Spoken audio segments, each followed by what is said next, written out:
You will hear a man talking about learning languages.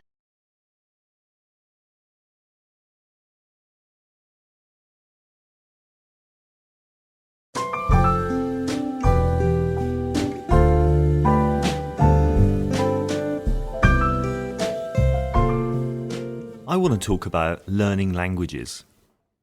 I've lived in many different countries, both in Western Europe, the Middle East, and now here in Hong Kong. And during all of that time, I've learned 5 or 6 different languages to one degree or another. I love learning languages. Not only are they important when you move to a country, I just find them fascinating.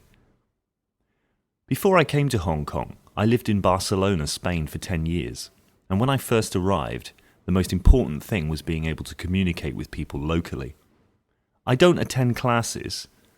I don't think I'm particularly good in classes. I prefer to learn by just talking to people, finding out what I need to say by looking at dictionaries and listening carefully.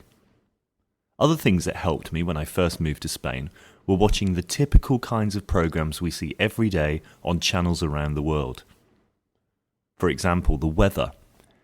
This is great because they always say the same things, so you can really quickly hear the same words repeated again and again, and the pictures help, of course.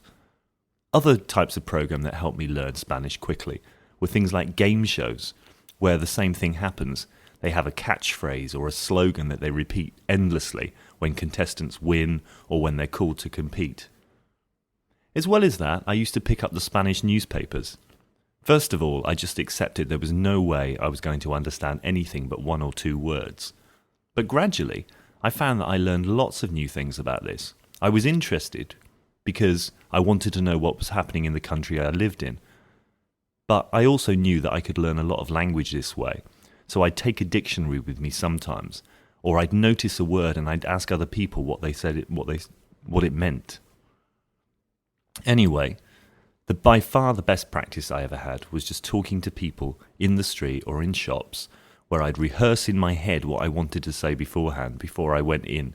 Usually I made a right mess of it first of all, but after you get over the embarrassment, it's quite funny really, and people are very sympathetic and supporting in most cases.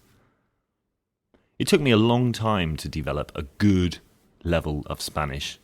I lived there for 10 years, and I think I'm very fluent now. But I think for the first 2 years that I was there, it was quite a struggle to hold a decent conversation.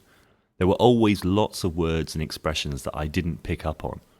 In particular were the colloquial expressions, idioms, that kind of thing, that people use in everyday talk, but you don't necessarily see written down. I didn't find those very easy to learn at all. But it was a lot of fun, and people, as I said, are really supporting when they know that you're genuinely interested in learning their language.